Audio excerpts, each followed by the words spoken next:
제가 저기 점수를 오픈 안 하려고 했는데 제가 커트라인으로 할게했어요. 그래서 점수를 오픈 안 하려고 했는데 여기 맨 마지막 4교시가 점수가 걸려서 제 점수를 오픈하겠습니다. 점수가 높진 않습니다.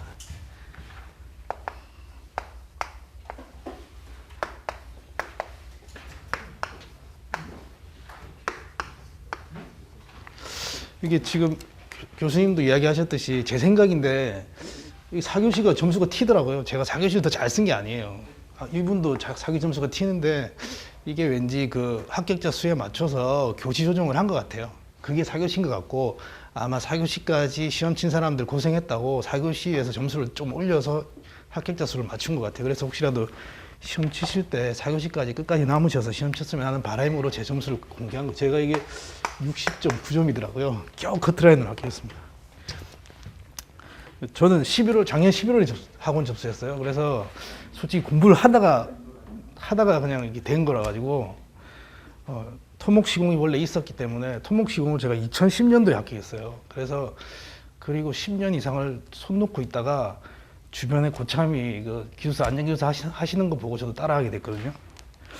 그래서 교수님은 자꾸 공부하지 말라고 그러시는데 뭐 알아야지 답을 쓸 거 아닙니까? 그래서 저는 컨셉을 잡기를 원래 토목 시공할 때 공부했던 방식하고 비슷하게 했어요. 일단 서브노트를 만들고 서브노트가 어느 정도 정리가 되고 나면 아까 이전에 하신 분도 자기 나름대로 노트 정리하셨다고 그러시는데 서브노트를 정리를 하면서 공부를 하는 게 그 단시간에 공부를 할 수 있는, 그러니까 왜냐하면 이게 그냥 무턱대고 책을 보는 것보다 내가 이 교재의 처음부터 끝을 보겠다는 생각으로 서브노트를 만드는 게 단시간에 금방 만들어지더라고요.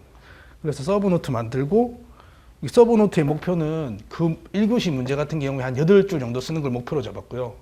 2교시 같은 경우, 2, 3, 4교시 같은 경우에 한 페이지를 채울 수 있는 걸 목표로 잡고 서브노트를 만들었어요. 그래서 그냥 만드는 것보다는 학원에서 교수님이 중요하다고 생각하는 것만 골라서 만들었어요. 그 많은 두꺼운 책을 3-4권 어떻게 다 봐요. 그러니까 그렇게 해서 일단 만들었고 서브노트 만드는데 한 달 정도 걸리더라고요. 한 달. 근데 한 달도 뭐 항상 한 건 아니고 하루에 한 2시간씩 정도 했어요. 그렇게 해서 서브노트를 이게 2권이거든요. 이거 그냥 컴퓨터로 쳤어요. 처음에 손으로 쓰다가 도저히 손으로 못 쓰겠더라고요. 그래서 컴퓨터로 쳤고 이거 2권을 만들었는데 이게 너무 많아가지고 다시 한 번 더 공부하면서 이거 50장이에요. 50장. 50장을 손으로 썼어요. 요걸 보고. 그리고 솔직히 그 전에 시험 치신 분이 말씀하신 것처럼 그 기출문제에서 문제 뽑아가지고 그걸 제가 해보고 싶었어요. 왜냐면 제가 시공기술 할 때 그걸 했거든요. 제가 시공할 때 180문제를 1교시를 뽑아서 10년치를 딱 뽑아보면 한 200문제 정도 나와요. 똑같은 문제가 계속 겹치거든요. 그래서 그걸 뽑아서 1교시만 저는 한 180문제 정도 써보고 싶었는데 이게 그 전에 끝나버려가지고 그게 좀 아쉬워서 제가 시공기술사 볼 때 제가 점수가 이거 나왔었거든요. 이게 문제풀이까지 해보면 자기가 어떻게 답을 써야 될지가 금방 나와요. 근데 이게 그것까지는 제가 시간이 안 돼서 못 해봤는데 일단 뭐 본인들이 공부하시면 보니까 아까 그 전에 하신 분이 그 문제 뽑았다고 그랬잖아요. 10년치. 그걸 좀 받아보세요. 그거 받아서 본인이 써보시면 그게 훨씬 빨리 합격하실 수 있으실 것 같아요. 그리고 뭐 저는 이거 노트 정리한 거는 그냥 책 보고 했어요. 책 보고. 다른 거 찾을 시간은 없고 솔직히 책만 보고 지금 이거 한 100페이지 되는 거 이거 외우는 것도 시간이 부족한데 뭐 다른 거 뭐 시간 안 될 것 같고 그냥 책 보고 요약해서 뭐 어떻게 공부할지에 대해서 방향을 잡은 거였고 그다음에 암기할 게 또 좀 많더라고요. 안전이나 뭐 가시설이나 이런 것들 암기할 게 많더라고요. 그런 거 아까 어떻게 암기하시냐고 물어보시는데 저는 그림을 그렸어요. 여기 보면 그림으로 다 그려놨거든요. 도저히 못 외우겠더라고요. 제 마음대로 그냥 상상도를 그렸어요. 그래서 그림으로 그려서 외웠어요. 지금 여기 보시면 이게 제가 그림 그려놨거든요. 이게 뭐 밑에 출입금지 그리고 이거 달고 막 다 그려놨어요. 이렇게 해서 외웠어요. 그런 방법밖에는 외울 방법이 없을 것 같아가지고 그림을 그리면서 외웠어요. 그리고 2교시에 점수가 낮은 게 제가 문제를 선택한 문제를 다른 답을 썼더라고요. 위험성 평가 이걸 제가 선택했었는데 다른 답을 써가지고 아마 이게 점수가 이렇게 많이 떨어진 것 같아요.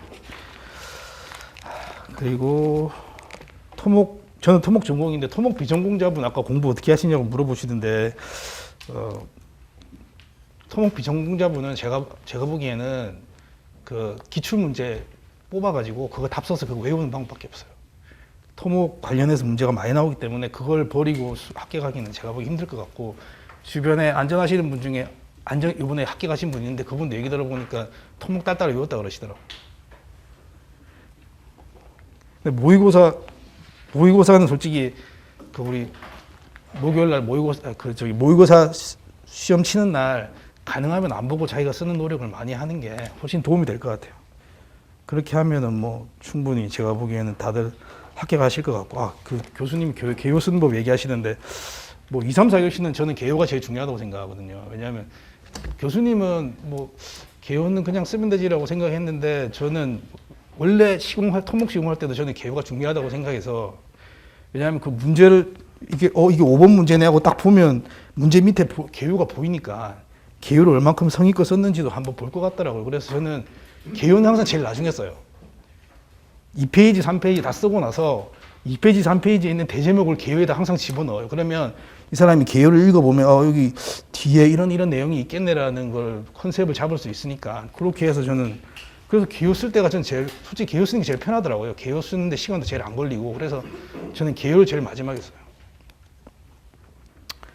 그리고 뭐 다들 열심히 하시니까 교수님 믿고 하시면 다들 합격하실 거라고 생각하고요. 전 이만 마치겠습니다. 감사합니다. 질문 있으시면 질문 해주시죠. 그 학원 얼마 동안 11월 2일 날 접수했어요. 제가 작년 11월 2일 날. 그런데 그러면 네. 실제 저 토목 시공도 저 한 번 봤어요. 시험 한 번 보고 합격했어요. 근데 그게 제가 말씀드릴 수 있는 게 그러면 이런 얘기야. 그러면 그때 뭐 농담이었고 그만큼 자신감 있게 답을 썼다는 건데 얘기 뭐냐면 토목 시공 없는 분들이 있거든요. 그러시니까 그분들이 좌우될 수 있으니까 전 이 얘기예요. 토목 시공이 이미 공부를 한 경험은 큰 도움이 되는데 그때 공부한 지식이 실제 공부하는데 밑바탕이 되고 도움이 돼요? 아니면 그 내용과는 약간 별개라고 생각해요? 저는 솔직히 다 까먹었는데 다시 보니까 생각나더라고요. 그리고 한번 정리를 했어요. 왜냐하면 안전은 교수님이 항상 얘기하시듯이 점수 잘 받을 수 없다면서요. 그래서 점수를 잘 받을 수 있는 문제를 잡아야 되기 때문에 토목을 버릴 수가 없었어요. 그래서 토목을 저는 공부를 먼저 했고 안전은 나중에 외우려고 최대한 노력을 했어요.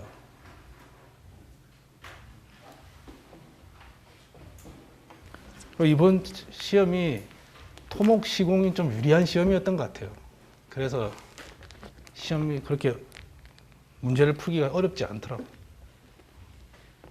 답안지에 그림 같은 거는 그림 항상 그렸나요? 그렇죠.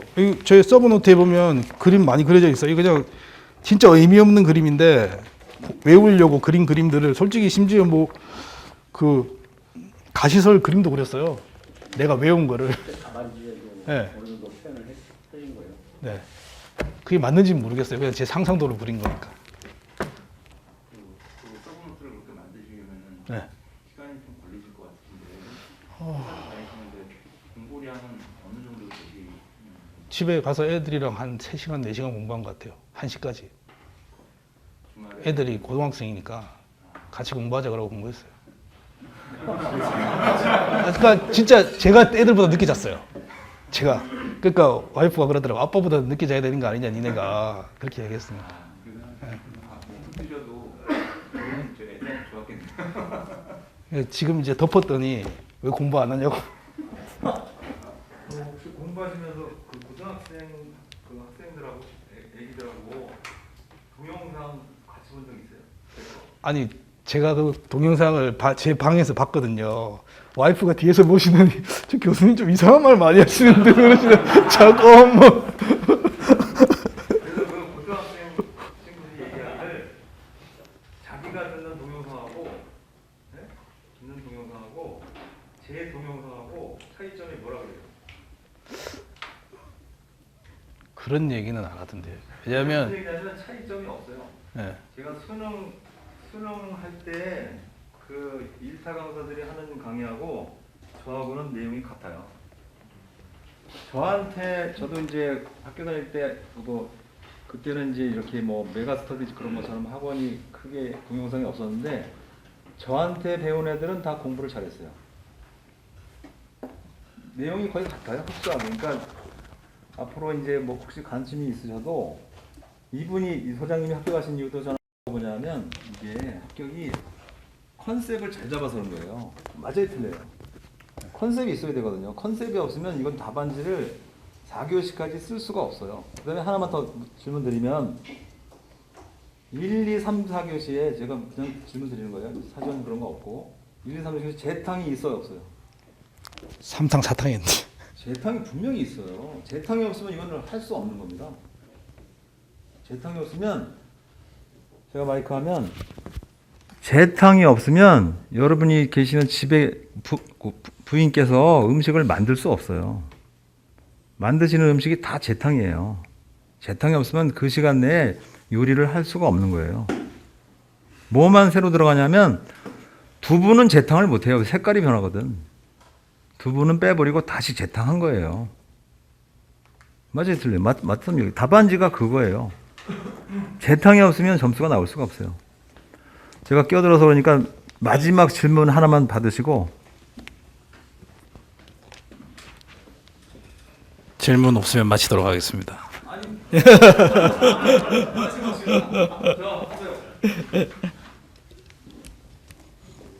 제가 이거 서브노트 드리고 싶은데 솔직히 이게 내용이 하나도 없어. 진짜 죄송한데 혹시라도 궁금하시면 보시면 되는데 진짜 보겠습니다. 교재 그냥 보고 뺏긴 거예요.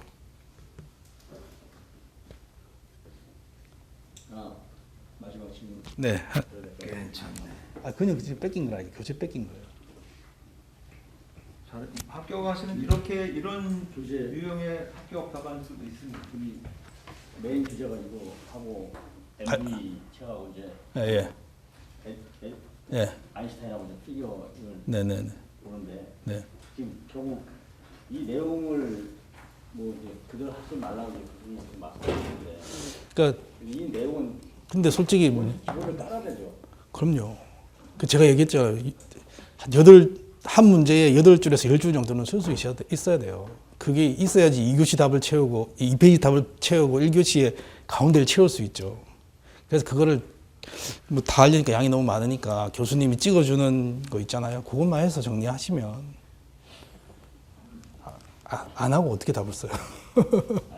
아까 교수님이 이야기하시는 그 재탕은 그 3페이지 그런데 쓸 수 있는 재탕 아니면 1페이지 아래쪽 이런 재탕을 말씀하시는 거고 그런 건 뭐 위험성 평가표라든지 이런 것들 하면 여러 번 쓸 수 있겠더라고요. 그렇게 해서 쓰시면.